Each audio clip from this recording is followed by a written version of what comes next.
Nanti minta difotoin ya. Iya, ada di kamera.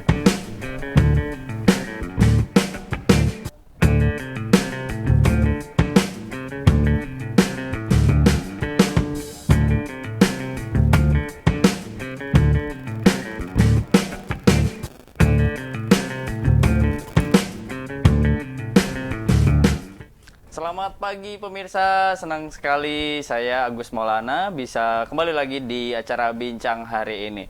Nah pemirsa, kita sudah memasuki 2021 tapi pandemi masih berada di sekitar kita, masih berkeliaran. Semenjak dari 2020 ke 2021 juga pandemi COVID-19 ini menyerang semua kalangan ya, termasuk salah satunya adalah ibu hamil. Nah ini ketika ada sebuah berkabar bahwa ibu hamil positif COVID ini masyarakat bertanya-tanya apakah ini akan berefek kepada bayi yang ada di kandungan kemudian dan lain sebagainya, itu berseliweran pemirsa. Nah sekarang sudah ada vaksin yang resmi diluncurkan oleh pemerintah Indonesia ya, pemerintah RI. Kemarin juga Pak Presiden sudah divaksin dan yang pertama di Indonesia. Nah ini vaksin diharapkan menjadi sebuah alternatif pencegahan, terutama ya. Pencegahan itu berarti kemungkinan akan semua masyarakat Indonesia divaksin, meskipun masih kontroversi ini terkait di bidang terkait soal efek dan dampak. Nah ini kalau untuk ibu hamil bagaimana ya pemirsa ya? Apakah ini juga bisa divaksin? Setahu saya ibu hamil tidak bisa divaksin, tidak boleh divaksin. Tapi untuk pencegahan bagaimana ini? Apakah ada alternatif lain? Nah, untuk berbicara soal ini, berbicara soal amankah vaksin bagi ibu hamil, nah sudah ada Ibu Hajah Yani Purwasi sebagai Ketua Ikatan Bidan Indonesia Wilayah Banten. Assalamualaikum Bu Haji. Waalaikumsalam, Nak Nana. Iya, Nah ini pemirsa, Bu Haji masih energik sekali pemirsa ya. Ini jauh-jauh dari Tangerang ya Bu ya? Iya, Tadi rumah di Tangerang. Nah boleh Bu, sapa-sapa dulu pemirsa Sultan TV yang ada di rumah. Oke. Boleh dibuka Bu maskernya? Assalamualaikum warahmatullahi wabarakatuh. Waalaikumsalam. Teman-teman saya, bidan seprovinsi Banten, serta masyarakat yang wabil khusus, pada hari ini kita berbicara dengan ibu hamil atau dengan tenaga kesehatan, khususnya Bu Bidan. Jadi selamat pagi teman-teman dari Sultan TV yang saya banggakan, dan tentunya di pagi hari ini kita sehat semuanya. Amin, amin. Nah, Ya, silakan. Nah, kita tadi pemirsa Ibu panggilnya Bu Yani ya? Boleh. Biasanya di kantor dipanggil apa Bu? Bu Yani, Atau Bunda, Bunda, Ami, semua. Semua ya? Karena Ami, merangkul. Bunda, merangkul. Bunda, saya Ya. panggil Bunda aja biar lebih akrab nih. Oke. Kaitannya sama ibu hamil. Tapi sebelum ngomongin ini kan Bunda ini aktif di IBI. Iya. Sudah berapa tahun di IBI? Kemudian boleh Bu jelaskan IBI itu apa sih gitu? Terus biasanya melakukan program apa saja? Mungkin ada kaitannya nih sama program-program ibu hamil. Nah, Oke. silakan Bu dijelaskan. Sebelumnya saya ucapkan terima kasih atas undangan yang diselenggarakan oleh Sultan TV. TV, maaf. Jadi berbicara tentang organisasi tentunya Ikatan Bidan Indonesia itu wadahnya para bidan. Wadahnya para bidan. Cerita dari Ikatan Bidan Indonesia atau lebih familiar IBI. IBI itu terlahir 24 Juni 1951. Wow. Jadi sudah lama tahun ini udah bercucu ya. Nah, jadi udah 68 kemarin ya, udah 69 ya, udah cukup tua kalau di manusia. Saya jadi bidan itu lulus tahun 86. Mungkin kalian di sini belum lahir ya? Belum, Udah baru belum? diproduksi. Saya 86 udah jadi bidan. Nah, itu waktu itu PNS juga. Ya. Jadi PNS, perjalanan dengan bidan tentunya mau tidak mau, suka tidak mau, suka harus aktif di organisasi tersebut. Nah, perjalanan saya baik di dinas sebagai PNS, udah berbagai puskesmas pindah dan pindah. Ya. Terakhir saya dinas di Dinas Kesehatan Kabupaten Tangerang, ya. Oh, iya. Di itu soal dinas dulu, dinas kesehatan, menjadi staf, menjadi kepala seksi, dan terakhir saya menjadi kepala bidang di eselon 3, itu pekerjaan. Ya. Pensiun di pekerjaan saya 2015. Oh, sudah lama ya. Sudah lama ya. Jadi berarti sekarang udah 6 tahun. Udah 6 tahun. Nah, itu 2015 pensiun di terakhir di Kepala Bidang Pelayanan Non Medis di Rumah Sakit Umum Tangerang. Nah, itu sebagai pekerjaan. Yeah. Di organisasi saya aktif dari mulai jadi anggota. Di IBI ya? Di IBI, di organisasi IBI ini jadi anggota, naik jadi ranting. Nah, ranting itu ada di mana? Ada di kecamatan. Okay. Mungkin ibu-ibu hamil se-Banten mungkin kenal yang adanya Ibu Bidan Desa, itu ibu ya. Jadi ibu yang mendengarkan acara hari ini cukup bagus dan cukup untuk memberikan ibu termotivasi harus bagaimana selama ibu hamil. Nah, ada Bu Bidan Desa itu di ranting adanya. Naik lagi ke ke atas ada yang namanya cabang. Cabang ini ada di kabupaten kota. Nah, kalau Sultan TV ini berkedudukan kalau nggak salah di kota Tangerang, Serang. Ke Serang, okay. ya. Kota Serang itu ada ketuanya. Jadi setiap kabupaten kota ada ketua cabangnya. Ada 4 kabupaten, ada 4 kota. Berarti kita mempunyai 4 cabang. Salah satunya Kota Serang. Naik lagi ke atas adanya pengurus daerah. IBI itu yaitu pengurus daerah hanya 1 di provinsi, saya ketuanya. Se-Indonesia ada 34 pengurus daerah. Kita, saya kalau di bidan itu dibilangnya gubernur. Oh, gitu. Gubernur saya bidan, gubernur IBI. Pak Wahidin, gubernur masyarakat semua. Saya hanya gubernur mengurusin para bidan. Oh, iya benar. Nah, yang jumlahnya di Provinsi Banten, bidan itu ada 7.569 di data 2019 bulan November. Itu belum ke data lagi nih, November sampai sekarang 2020. Kemarin 2020 kalau nggak salah ya itu.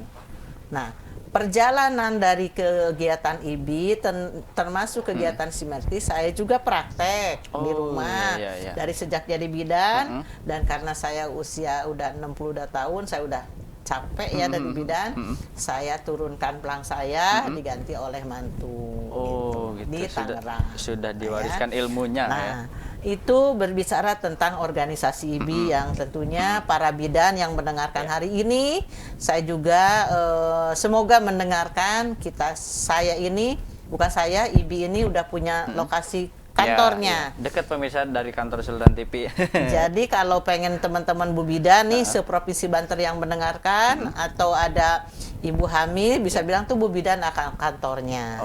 Itu sejak ini baru berjalan 1 tahun di sini karena sebelumnya kami di kota Tangerang. Tangerang. Udah punya rumah sendiri. Pindah ke kota Serang. Itu sekitar seputar organisasi. Apa kegiatannya IBI? Setiap tahun Cepnana, kalau orang Sunda ya Cepnana, saya itu selagi jadi ketua IBI dari dilantik pemilihan 2014 kami sampai 5 tahun 2019, 5 tahun sekali. Nah, itu program yang kami lakukan setiap tahun. Tentunya kita berfokus pada pelayanan kesehatan ibu dan anak. Ya, jadi ibu hamil, ibu menyusui, ibu nifas, keluarga berencana, kesehatan reproduksi, serta anak, bayi dan balita. Itu kegiatan program pertama.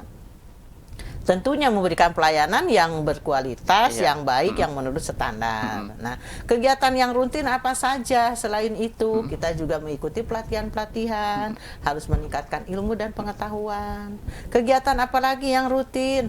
Kita setiap ulang tahun IBI mengadakan bakti sosial. Nah, tahun ini mudah-mudahan nih Sultan ke bawah, karena kemarin kami setiap tahun mengadakan pembagian sembako dari bidan untuk masyarakat 2 pas 1.000 paket. Wah, boleh nih. Ini konten yang menarik, inspiratif.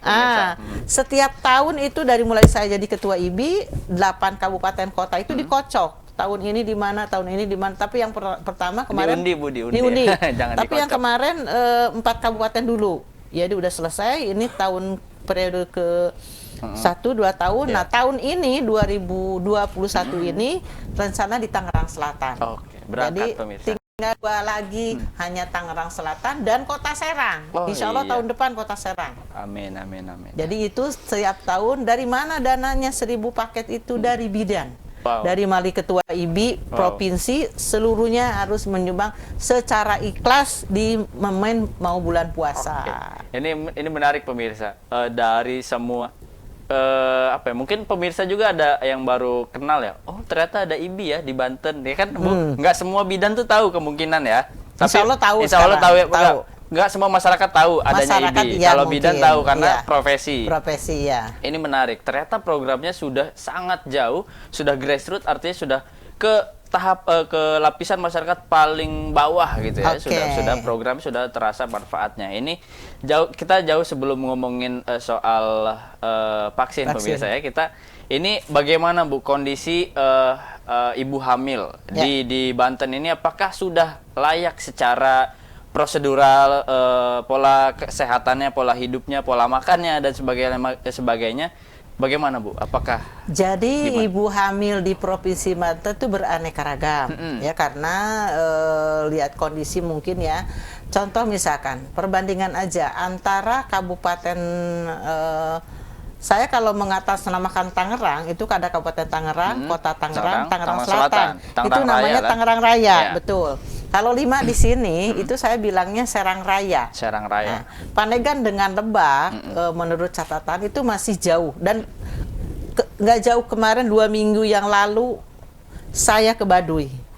Masih menyaksikan ibu hamil di Tandu mau mendapatkan pelayanan di puskesmas. Di Lewi Damar pasti Di itu. Lewi Damar.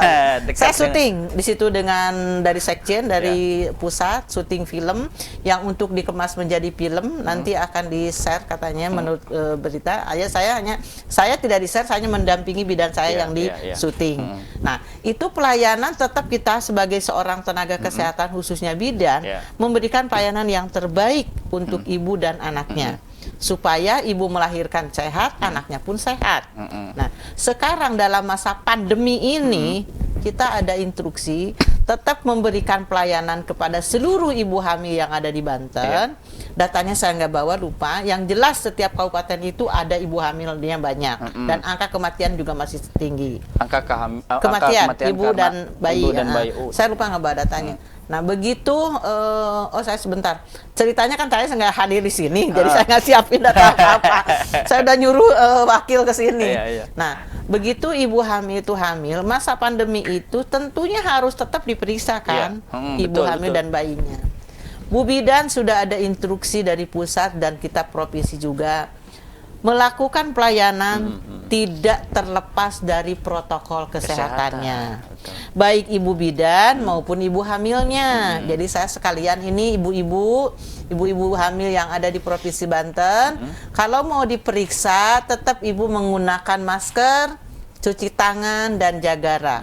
Bu Bidan itu sudah tahu, insya Allah. Bidan seprovinsi Banten sudah diberikan bantuan APD dari pusat, dari APD-nya dari juga mitra, dari beli sendiri juga ada. Jadi saya sebagai ketua IBI tidak mau bidan melakukan atau memberikan pelayanan yang protokol kesehatannya diabaikan. Selama ini tidak, insya Allah.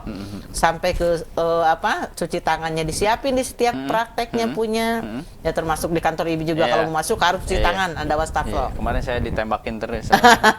Jadi kalau ada tamu, jadi saya berharap semua ibu hamil di Provinsi Banten, wabil khusus yang kemarin saya lihat itu di Lewi Damar, betul masih ada fisik yang kurang menunjang ya untuk bisa mendapatkan pelayanan yang baik. Baik itu dari saja. segi pelayanannya.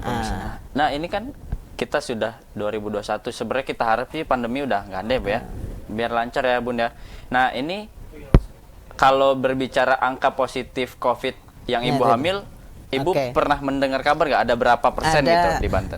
Masih 0, kalau Bu hamil. Bidan pun masih jauh lebih baik ya, kita hanya sampai data sekarang itu baru bukan baru, saya nggak mau lagi ada lagi anak-anak saya yang meninggal, ada 6 orang. Jadi mulai Desember sampai Januari ini yang paling banyak Jawa Timur bidan yang meninggal. Nah, kalau untuk angka ibu hamil, makanya kalau pasien itu datang mau diperiksa, sedapat mungkin dia udah mengenakan masker dan kalau bisa udah di rapid ya, udah diperiksa. Tapi kalaupun dia sekarang karena prakteknya bidan itu sekarang masa pandemi ini udah mulai dibatasin, maksudnya dibatasin tidak boleh tidak menerima, cuman ada kontrak misalnya mau periksa jam berapa, hari apa, sekarang Janjian udah mulai ya? udah janjian dengan bu bidan-bidannya. Jadi ada persiapan. Jadi tidak ada pertanyaan kapan pandemi akan berakhir. Tapi yang harus kita camkan kapan masyarakat ngerti tentang protokol kesehatannya. Saya selaku ada namanya tim gebrak masker ya. Saya ketuanya di Kabupaten Tangerang. Saya bilang nggak usah bertanya kapan pandemi itu berakhir. Tapi sekarang masyarakat memakai agak paham nggak dengan protokol kesehatannya. Yang 3 aja harus 5, 3 saja kan harusnya 5 sekarang. Ya, yang tadi yang pertama kan pakai masker, jangan dilepas kemanapun, cuci tangan, jaga jarak. Yang terakhir itu menjauhi kerumunan dan mobilitas kurangi. Jadi yang 2 ini tambahan sebenarnya. Ya kita masyarakat itu 3 aja kalau bisa mah. Ya apalagi kalau sekarang saya masih keliling-keliling bagi-bagi masker, itu nggak ada pakai masker di pasar. Sekarang zona merah di Provinsi Banten tertinggi kan Tangsel dengan Kota Serang. Makanya vaksinnya didulukan. Bukan untuk ibu hamil. Jadi sekalian ya. Oke, boleh. Kita sekalian bahas. Nah, ibu hamil itu nggak ada. Sekarang itu belum ada vaksin untuk ibu hamil yang COVID. Vaksin COVID yang rame-rame. Malahan saya juga tidak termasuk karena resiko udah usia 62 kan nggak. Seperti Pak Gubernur ya. Jadi ditangguhkan bukan enggak. Jadi untuk ibu hamil yang vaksin COVID itu belum ada. Jadi masih ya tahu sampai di mana saya masih konsultasi juga kapan yang sudah ada untuk ibu hamil sebelum hamil ada. Itu namanya vaksin tetanus supaya bayinya tidak kena tetanus. Itu ceritanya panjang. Nah, Bu Haji kalau kita ngebahas soal vaksin kayaknya harus rehat dulu nih. Karena kita akan kembali setelah pariwara berikut ini. Tetap di Bincang hari ini. Mangga, ayo. Kalau mau ditanya soal organisasi panjang kegiatannya juga masih belum selesai ya. Boleh masih banyak sebenarnya. Itu yang sekarang itu setiap tahun tuh.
Ya, terima kasih pemirsa Sultan TV masih menyaksikan acara bincang hari ini. Tapi sebelum saya melanjutkan obrolan saya dengan Bunda Yani, acara ini bisa disaksikan oleh pemirsa di website kita www.sultantv.co. Itu web streaming. Bisa dilihat juga konten-konten kita yang menarik dan inspiratif. Boleh diklik like, komen, dan subscribe-nya ya. Kemudian bisa juga disaksikan di YouTube channel dan fanpage Facebook sultantv.co. Komen kalau ingin bertanya terutama soal tema kita pagi ini. Komen, silahkan tanyakan keluhan-keluhannya. Ini mumpung konsultasi gratis pemirsa ini. Masih langsung dengan pakarnya ini Bu Bidan senior. Nah, Bu, kita tadi ngebahas bagaimana sebenarnya vaksin itu tidak ada. Sampai saat ini belum untuk ada COVID, ya. Untuk ibu hamil yang positif COVID. Adanya adalah sebelum hamil ini vaksin tetanus. Ya. Nah, ini kalau saat ini ibu hamil katakan reaktif, positif juga COVID, itu cara penanganannya bagaimana? Solusi dari IBI itu gimana? Nah, tentunya kami bidan sudah disosialisasikan dari sejak awal begitu ada pandemi seperti ini, tentunya untuk penanganan ibu hamil. Nah, kita sudah ada panduan-panduannya. Seandainya datang ke tempat klinik yang sudah kita kan nggak tahu dia positif apa enggaknya. Jadi dari kejujuran pasiennya. Kalau dia berkatakan jujurnya positif, kita tidak menerima. Jadi langsung kita rujuk ke puskesmas. Jadi kita tidak boleh melakukan, kalaupun ada yang terpaksa, namanya kalau istilah bidan, ada yang brojol lahir. Nah, itu kita udah selama pandemi ini udah pakaian lengkap. Oh, gitu. Ya, yang APD lengkap, yang kayak astronot itu loh. Nah, itu udah pakai itu. Nah, itu pun direkomendasikan kalau bisa tidak ditanganin di rumah. Jadi direkomendasikan dirujuk, diantar pengantar ke puskesmas terdekat biasanya. Dan itu di puskesmas biasanya dilakukan juga pemeriksaan dan penanganannya. Kalau seandainya ibu hamil tersebut ada penyakit lain, misalkan diabetes, sesak napas, ya itu harus ke rumah sakit karena ada penyerta ya. Ya, tentunya kita memantau selama ini kesejahteraan ibu dan bayinya. Kita kan nggak tahu dia datang ke kita positif apa enggaknya. Makanya bidan tenaga kesehatan khususnya kita lebih waspada. Diharapkan ibu hamil yang datang ke namanya PMB, yang datang ke praktek mandiri bidan itu sudah membawa hasil rapidnya, apalagi dengan swab-nya gitu. Itu selama ini yang ditangani seperti itu. Jadi sekarang itu malahan bu bidan teh masih udah jarang menangani lahiran gitu. Kecuali ya kayak tadi dari awal dia kalau udah positif ya udah tentu nggak ditangani. Karena itu resikonya ya. Jadi sekarang kalau udah ada dinyatakan kalau misalkan mau diperiksa itu harus janjian ya? Janjian, jadi janjian dulu dengan bu bidannya, misalkan suntik KB kah, periksa hamil kah. Tentunya kalau KB periksa hamil tetap aja pasien itu mesti pakai masker, cuci tangan dulu sebelum masuk ke klinik, bu bidannya pun lengkap. Berarti udah nggak ada bu bidan yang dipanggil ke rumah ya? Nggak ada. Iya. Ini dulu zaman ada Badukun ya, masih ada dukun. Sekarang di Banten, Paraji di Banten masih ada ya, tapi tidak sebanyak dulu. Karena sekarang ini dukun Paraji itu sudah tidak boleh nolong. Boleh, kalaupun masih ada nolong harus pendampingan dengan bidan. Gitu. Iya. Jadi udah dari sejak tahun 2000-an kalau nggak salah ya, dukun itu udah mulai jarang sekarang. Dulu dukun itu ilmunya diterapkan kepada anak atau menantunya. Nah, sekarang cucunya mengisi sekolah bidan, anaknya sekolah bidan. Gitu. Saya hasil Paraji pemirsa. Hasil Paraji banyak ya. Oke. Generasi saya masih ada lah. Masih ada ya, karena masih ada sih sebetulnya datanya. Apalagi daerah terpencil ya, kita harus dirangkul ya. Dukun itu tidak boleh tidak boleh dimarahi, diapain, nggak bisa karena dia lebih berpengalaman. Apalagi misalnya ada bidan desa yang masih muda, itu sepantar cucunya, tapi dia berpendidikan. Kalau dukun kan enggak, jadi harus bedanya sertifikat dan tidak saja. Iya, tapi kan harus bersinergis ya, diajar ya, walaupun dia memang ada aturannya, tidak boleh menolong lagi. Baik. Tapi kalau tadi Bu kayaknya belum terjawab.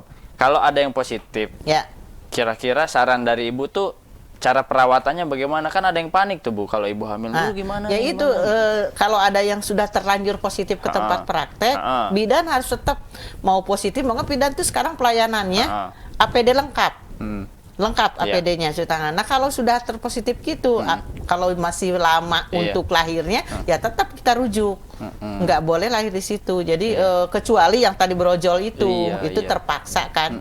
Ada juga sih yang masih menerima bidan lahiran, ya tentu syaratnya dengan lengkap tadi.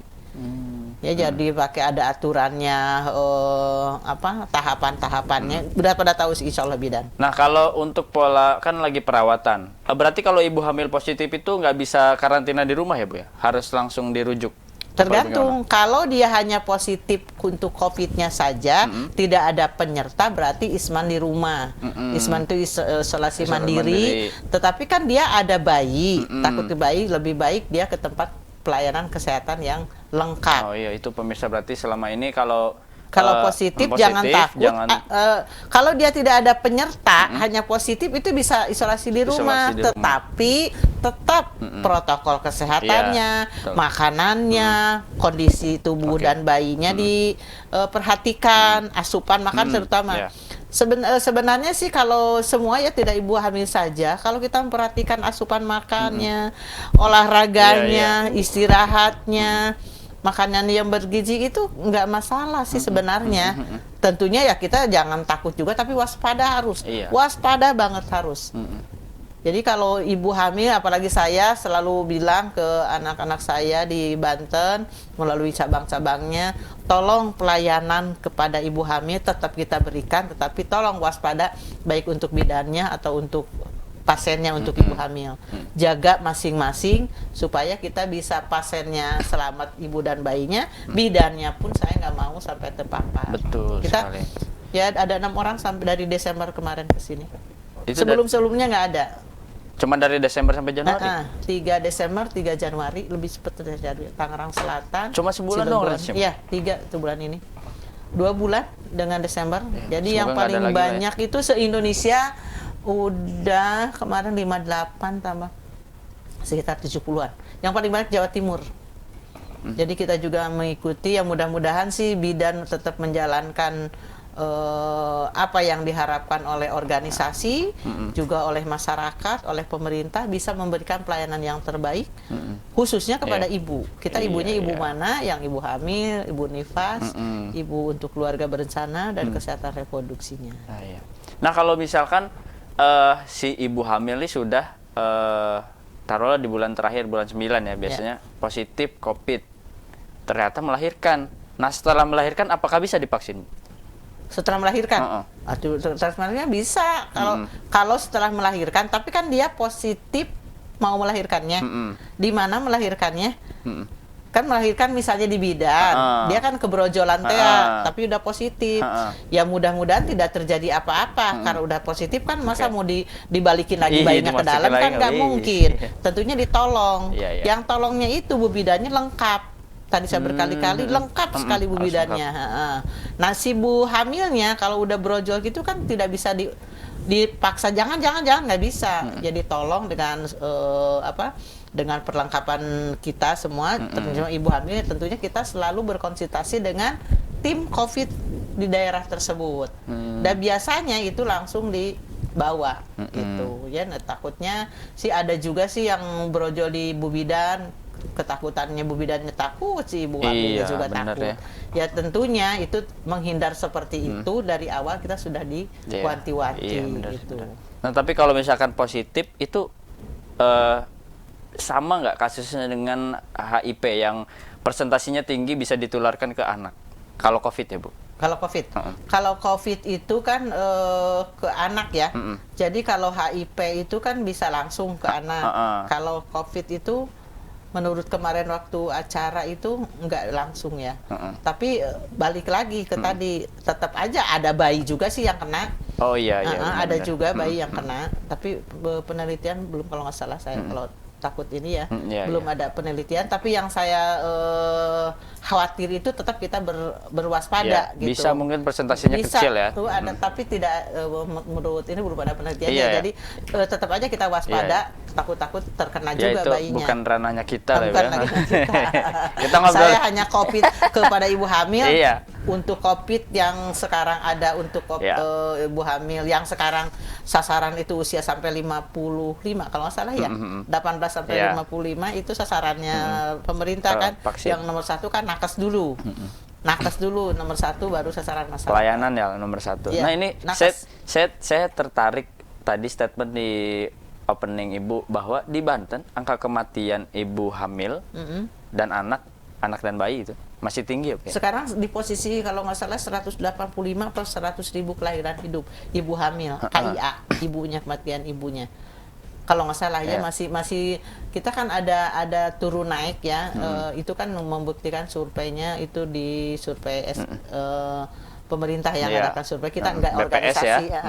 Tidak organisasi, kita hanya mengikuti saja gitu. Jadi sekarang kalau nggak salah baru di posisi rencananya 2024 atau di posisi 185, tapi sekarang masih di posisi 200-an sekarang. Datanya saya belum data 225 kalau nggak salah. Per tahun. Enggak, itu kan 5 tahun sekali Oh survei. iya, 5 tahun sekali Iya. BPS ya, survei BPS. Iya. Ini kalau bicara penyebab biasanya tuh apa sih Bu ya? Kematiannya? Ya, penyebab kematian. Kematian ibu yang pertama itu biasanya tentang infeksi. Infeksi itu bisa infeksi dari mulai dia lahir sampai dia nifas. Yang kedua pertama perdarahan dulu deh. Perdarahan, infeksi, kejang biasanya dengan penyakit penyerta. Iya. Itu yang tertinggi itu perdarahan. Perdarahan itu bisa disebabkan oleh apa? Misalnya kurang darah waktu dia hamil, ya itu pola makannya dan sebagai banyak faktor ya. Ada faktor langsung dan faktor tidak langsungnya. Yeah. Kalau yang langsung biasanya seperti itu tadi penyakit-penyakitnya. Perdarahan yang tertinggi tentunya. Yang tidak langsung biasanya penyakit kayak sesak napas, asma gitu. Ya. Jadi kondisi kesehatan ya Bu ya. Nomor 1.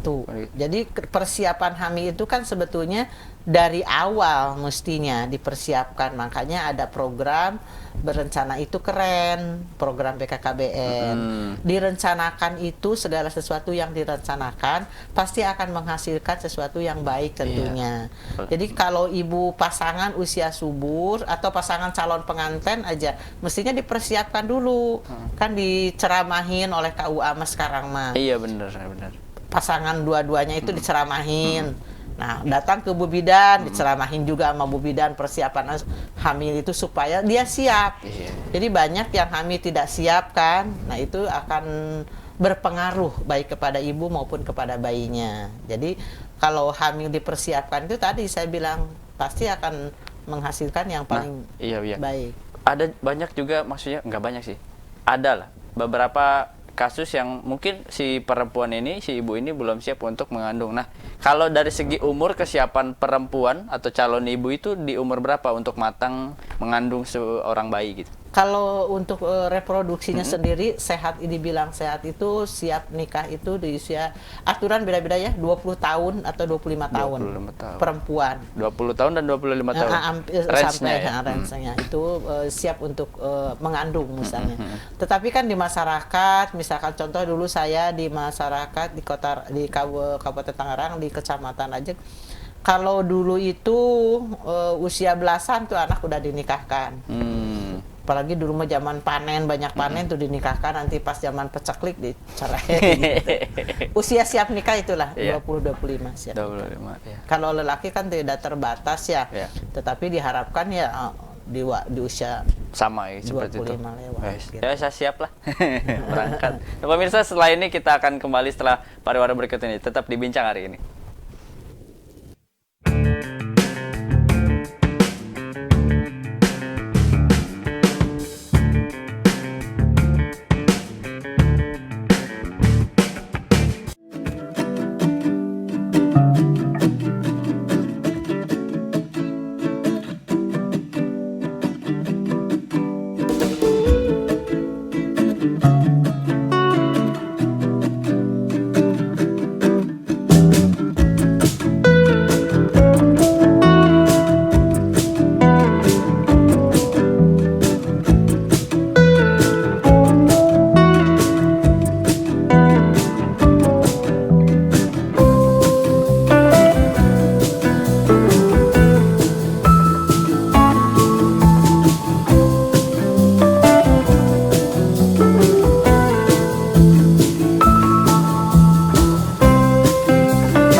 Terima kasih pemirsa, masih di Bincang hari ini saya seru sekali pemirsa, kita masih ngobrolin soal ibu hamil, terus cara merawatnya, dan tadi sudah dijawab persoalan vaksin bagi ibu hamil, terutama Belum vaksin ada. pencegahan COVID ini, Sinovac yang resmi dirilis, Sinovac belum ada. itu tidak ada untuk persiapan ibu hamil. Jadi kalaupun skenario terburuknya adalah positif atau reaktif dengan COVID, itu lebih baik langsung dirujuk ya Bu ya. Nah Bun, ini ternyata ramai Bun di channel YouTube kita.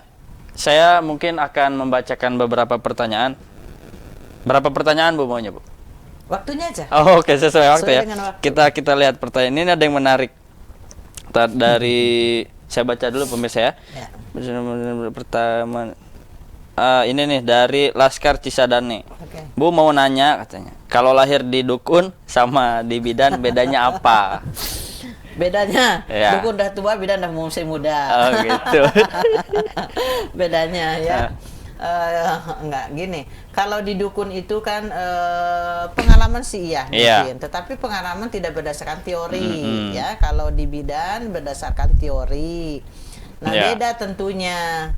Kalau di dukun itu biasanya dulu sebelum masuk berbagai informasi kepada bidan yang muda-muda, di dukun pendekatannya lebih pendekatan keluarga gitu Iya. ya, dibelai segala macam. Di bidan itu belum seperti itu karena usia ya, karena dukun itu usianya udah jauh lebih, Iya, kayaknya neneknya apa ibunya Iya. gitu dengan bidan. Pasti beda. Di dukun itu biasanya dipanggil Iya. dengan fasilitas yang ada di rumahnya, jauh dengan kesterilannya. Kalau di bidan tentunya dengan teori yang mereka dapatkan selama pendidikan, tentunya kesterilannya lebih dijamin. Gitu. Nah, sekarang ditanya soal budget, pastinya larinya ke situ. Nah, dukun tuh tidak ada tarif, bidan pun juga tidak ada tarif kalau hanya praktek biasa. Gitu ya. Saya jadi bidan di Kecamatan Kresek dulu tahun 86. Pasien saya sehari 100 lebih. Itu nggak ada Sehari, tarif. Bu? Iya. Mau berobat, mau apa segala macam. Dulu boleh. Dan tidak tahu saya ada tuh. Nah, sekarang bidan tuh udah skopnya udah langsung kan tadi saya cerita. Iya, Hanya ibunya ibu yang sehat. Dulu saya bapak-bapak diare, bapak sekarang saya kerjakan karena nggak ada bidan lagi. Oh, Satu-satunya bidan di usia 23 tahun, istri Pak Camat, Wow. saya. Nah, ya, udah punya anak 2 karena saya dulu nikah dini. Oh, Jadi gitu. gitu ya. Jadi Nikah dini itu apa Bu? Nikah dini hari. Di umur, di umur kira nikah sangat- subuh. di nikah di usia paling muda Iya, kayaknya iya, iya. tentunya. Jadi pasti beda lah dengan dukun itu. Ya di sisi lain saling ini ya, Iya. saling melengkapi. Sinergis lah ya, Nah, jangan berantem. Makanya kalau sekarang dukun tidak boleh menolong, iya, tapi mari dirangkul oleh Bu Bidan. Oke, itu ya. Tadi siapa Laskar Cisadane? Ini ada satu lagi Bu, Ya. terakhir kayaknya dari Kopi News. Bu, kalau orang stroke boleh divaksin atau enggak? Ada-ada aja nih Ini pemirsa. setruknya tuh perempuan apa laki iya. yang pertama. Nanya ke Bu Bidan itu tidak menerima pasien laki, Oh, tuh. ya, Bu Bidan. Nah sekarang diboleh stroke divaksin apa enggak? Si pasien itu usia berapa? Kalau stroke berarti kan ada komorbid, ada pendamping, ada pencetus itu ya. Yeah. Sedangkan kita pemerintah sudah mengeluarkan aturan, yang pertama divaksin itu tenaga kesehatan, yang kedua usia masyarakat itu kan, usia kalau nggak salah saya sampai 55 kalau nggak salah ya, 56 tahun. Nah kalau si bapak atau ibu yang stroke, tentunya mungkin kalau menurut saya bukan sasaran dulu ya Iya, kali, iya. gitu. Tunda dulu Dia ya. kan udah ada penyakitnya, tetapi jangan mengecewakan juga kali yang stroke, bagaimana kita menyampaikannya kepada bapak atau ibu yang stroke tadi. Oke, gitu. nah itu pemirsa, kita kayaknya sudah memasuki penghujung acara terakhir Bu ini. Ya. Sebelum kita beraktivitas kembali, closing statement dari Bunda kepada warga Banten, silahkan. Oke. Ibu-ibu atau ibu hamil atau masyarakat semuanya, wabil khusus ini anak-anak saya bidan, tentunya di masa pandemi ini kita tidak boleh lepas dengan yang namanya protokol kesehatan. Ya, apalagi sekarang ditambah menjadi 5. Saya tidak mau ada di Banten yang ibu-ibu hamil khususnya tidak terlayani kehamilannya, persalinannya, baik itu nanti akan melahirkan di rumah Bu Bidan atau di puskesmas. Saya berharap semua warga Banten, khusus semua ibu hamil dan ibu bidan selalu menjaga kondisi kita dengan memakai masker, cuci tangan yang teratur, menjaga jarak, sekarang mengurangi kerumunan dan mobilitas dikurangi. Ya, saya berharap kita walaupun nih masyarakat ataupun bidan ataupun pasien jangan bertanya kapan masa pandemi ini berakhir. Kita harus melaksanakan atau menerapkan yang tadi 3M atau 5 protokol kesehatan supaya kita selain berdoa kepada Allah yang Maha Kuasa semuanya, kita diakhiri musibah ini secara menyeluruh. Itu saja mungkin dari saya. Langsung itu. Siap-siap, terima kasih Bunda. Terima kasih. Sehat selalu, sukses, terus beraktivitas. Ini semangatnya perlu kita tiru, pemirsa, perlu sangat menginspirasi lagi untuk terus berjuang. Setelah ini mungkin akan kembali ke kantor ya Bu ya? Ya. Jadi terakhir saya sekali lagi mohon maaf para pemirsa semuanya, saya senang dengan kegiatan ini. Coba tidak harus dengan IBI, ada PPNI kita, nanti saya rekomendasikan, boleh. PPNI, kita organisasi di Provinsi Banten ada 18 organisasi ya, yang bisa berkaitan, bisa membina masyarakat. Iya, boleh, terima kasih. Itu saja dari saya, sekali lagi terima kasih tim TV Sultan. Sultan TV, Bu. Sultan TV, maaf, terima kasih atas kerjasamanya ini, dan bukan yang terakhir mungkin. Iya, kita akan bersinergi ke depannya. Saya tutup, billahi taufiq wal hidayah. Wassalamualaikum warahmatullahi wabarakatuh. Waalaikumsalam. Dan pemirsa, sudah memasuki penghujung acara. Terima kasih, saya juga selaku host pamit undur diri dan saya mengucapkan sampai jumpa. Sampai jumpa. Terima kasih.